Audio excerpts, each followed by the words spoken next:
Hey guys, it's YOU WACK, and today we're doing another top 5 list for Overwatch, and it just seems like you guys have been loving these videos. So the last video I did for a top 5 list was the top 5 best ultimates, and that video just did phenomenally well, but much better than the other one for its counterpart. But today we are doing a very special video since the anniversary event just ended recently. I thought this would be a perfect time because we had a full year of different events for Overwatch, and I'm pretty excited to see what the next year comes as terms of the old events, just getting a revamp, or possibly, hopefully, an Easter event, or just other events coming to Overwatch. We'll just have to see what does come. But either way, since that event did end, I thought I would just do a top 5 list for the best events for Overwatch. However, there's 6 events, so I kind of awkwardly gotta call this a top 6 list. So sorry for all you OCD people out there that want it to be a top. I'm sorry, it's not my decision to make 6 events, so it's gonna be technically a top 6 list for all the events that did come for Overwatch. Now, real quickly before I get in the video, I just wanted to stress to you guys, just because I list an event at the bottom of this list at the number 6 or 5 spots, doesn't mean that I hate the event. In fact, I probably love every single event for their own special uniqueness. I just had to put some sort of event at the bottom, and because they couldn't compare to the other ones that are at the top. So just disclaimer, don't hate me because I put your favorite event at the bottom of this list. Everybody has their different opinions, so instead of arguing with me, I want you guys to comment your favorites out of the top 6 that did come for Overwatch. So let's get started with number 6 spot. Starting off this list at number 6 is going to be an event that we just had recently, which was the anniversary event. Now, I know I made some people mad already, some people salty, and they're probably wondering, why is this event at number 6? It had some of the best skins, and yes, you are right, they had some of the most awesome skins in all of Overwatch. However, that's pretty much it.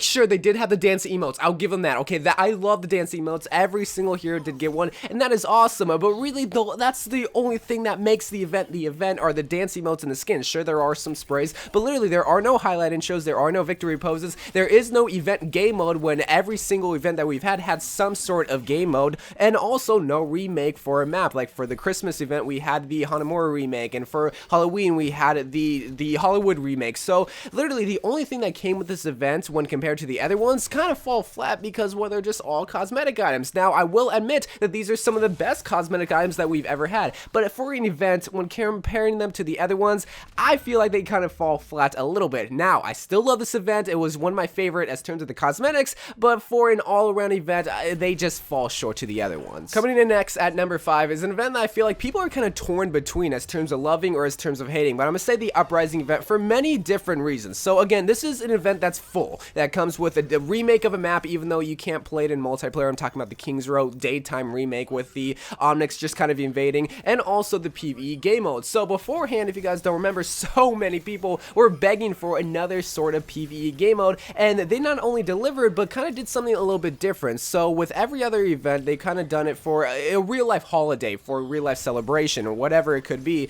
This is the first in-game celebration, the first campaign, if you want to call it that, where they had 4 different heroes, Torbjorn, Reinhardt, Tracer, and Mercy, go in, try to defend King's Row, and just kind of just destroy everything that's in its path. And while it was fun, a PvE game mode can never be something like brand new, or it's like, oh my god, something brand new happened. No, it's kind of repetitive. It's like Nazi Zombies or Left 4 Dead. It's the same thing over and over again. You just have to defend yourself against hordes. However, with this, there is the end game mode. So just pushing that all to the side, if we also want to talk about the cosmetic side of things, I feel like this is another thing that just kind of lets it down a little bit. This is where people kind of hate the event or love the event because they had the Blackwatch skins, which are honestly, I feel like some of the best skins in Overwatch. I know I just said that for the anniversary skins, but honestly, these just look so cool, so menacingly. When you look at Widowmaker, Genji, and McCree, bruh, that is so awesome.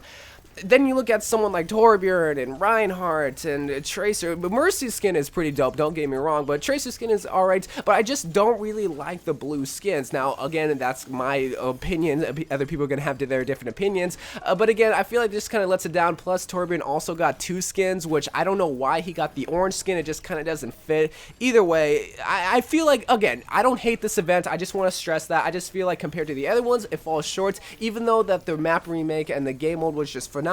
In the skin departments, it kind of falls a little flat, even though that the highlight intros were some of the best, like the Diva highlight intro, Torbjorn highlight intro, some of the most memorable from that. Either way, it's not a bad event, it just kind of falls flat to the other ones. I'm going to say that for the next one probably, but we will get in the juicy ones soon enough. In the number 4 spot is something that I honestly love. Okay, I love this event with all my heart, but I know many other people really didn't like it, probably because of the game mode, probably because of the main skin. Just, there was a lot of drama that just came out of the Christmas event that I feel like lots of people aren't gonna like it, and I can't really shy away from it, even though with my personal opinions aside, I gotta like consider everybody else's thoughts when putting the Christmas event at the number 4 spot. So again, this is another full event. However, they did remake 2 different maps. They did remake the Hanamura map, and they did remake King's Row. King's Row, more or less than compared to Hanamura, really they just put snow all over the ground. At least with King's Row, they put Christmas lights, they put Christmas trees, presents, snowing. Oh, it was just so beautiful, honestly. This was one of the best looking maps,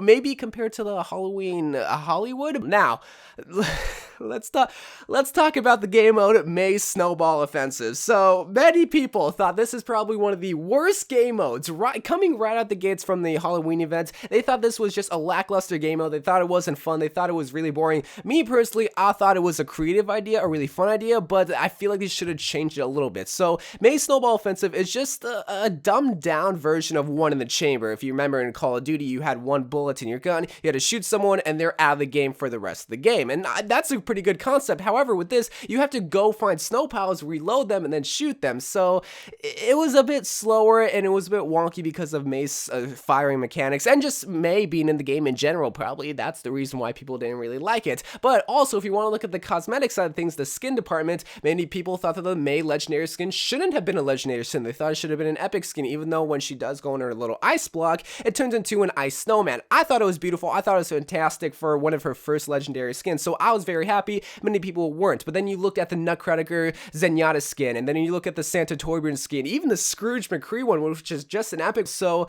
honestly, this was a very dramatic kind of event. Many people are going to think that should be at the number 5 spot, and Uprising should be at 4, but honestly, if we want to just look at my side of things, I thought it was a pretty good and well done one, even if the game mode kind of falls flat, even though I feel like it's one of my favorite. I had a lot of fun with it, but of course not everyone agrees with me. Now we're getting into the good stuff. Coming in at number 3 is going to be the Chinese New Year event. So the first thing I want to talk about is the cosmetic side of things, because this was just the most colorful event that we had for cosmetic. As terms of just cuteness, weirdness, creepiness, awesomeness, I thought it was just all around just an emotion of roller coasters when you look at the skins. You look at a Roadhog skin, he's just looking like a slapped on face pig. You look at Reinhardt, he's all menacing with his like beads around his neck or whatever. You look at Zenyatta, and then he's just all contoured. But then you look at May, and she's all cute and she's all colorful. And then you look at Ana, and like, oh, I'm not going to bed tonight. Okay, I didn't want to sleep tonight anyway. And I know I'm just mentioning the skins with all these events, but I feel like that's the main thing people really do care about. I can go in depth with talking about the player icons and the sprays and the victory poses, but that would just make like a 20-minute video. Just talk about the important side of things, but when it comes to the skins,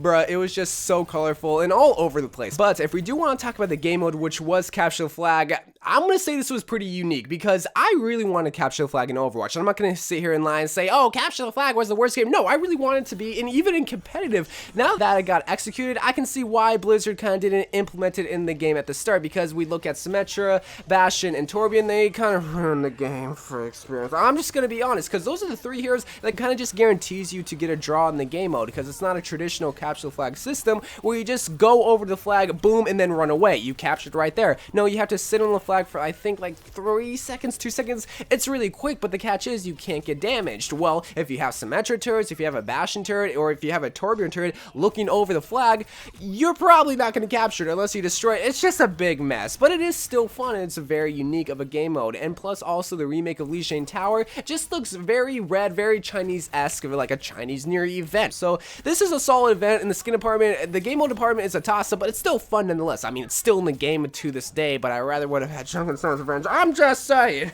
I don't even need to say. I'm gonna say, lost the Empire!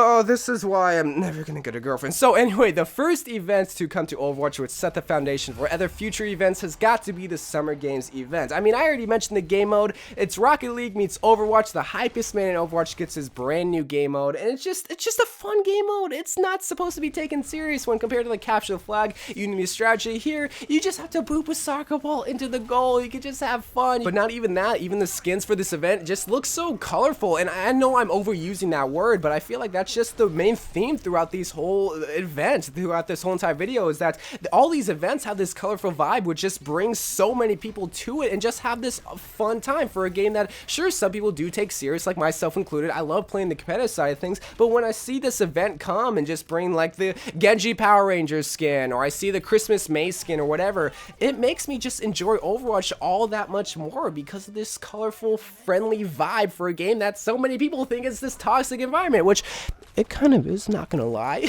But Tracer, Zarya, Lucio, they all got 2 skins each, and then even the American flag McCree skin, one of the best epics in the game. Torbjorn got a skin, Widowmaker got a skin, just so many different heroes got their respected country, kind of like themed skin, and just brought something new to Overwatch, because need I remind you, this is the first event that came to Overwatch, which would set up another event in the near future. Well, I guess you can kind of guess what number 1 is going to be, since I already listed 5 different events, so, I mean, no spoilers, but here we go. The Halloween event for Overwatch. I'm sure so many people saw this coming. I mean, it's the Halloween event. I think the major theme that just makes this so awesome is the skins. So, again, skins isn't everything. I wanted to consider the map remakes and the actual game mode, but if you want to look at the Reaper pumpkin skin, pair it up with this highlight intro, or even just the Witch Mercy skin, the Juckenstein's Revenge skin, or just the Frankenstein skin for Roadhog, oh my god, bro, there's so many awesome skins that came with this. Even the epic skins like the Zenyatta skin, so many awesome cosmetic items came out of this event that set the bar high, and I mean so high for Overwatch that made other events compare it to the last one, even though this was just the second event.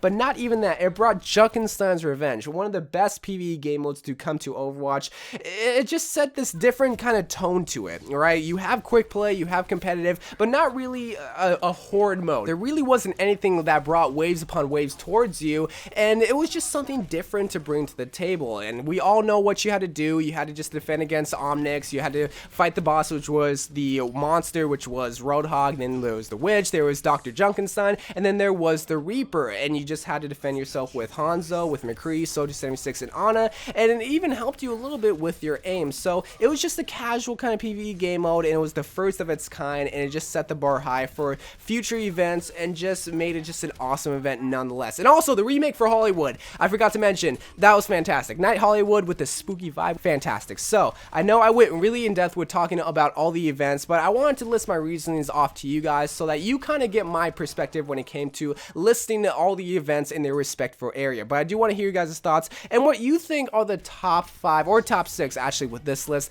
events that did come to Overwatch, because everybody's gonna have their different opinions. I try not to let the community's opinions skew mine, but I did take their opinions in consideration when making this list. So hopefully you enjoyed the video, and hopefully you do leave your comments down below what you think are the best events. Hopefully more top 5 videos. Also, I love you guys. I thank you guys for watching. Seriously, I love you guys for supporting these top 5 lists. I feel like so many people enjoy them, and they just share them throughout the whole entire Overwatch community, which I love seeing. So love you guys. Thank you guys for watching, and bye.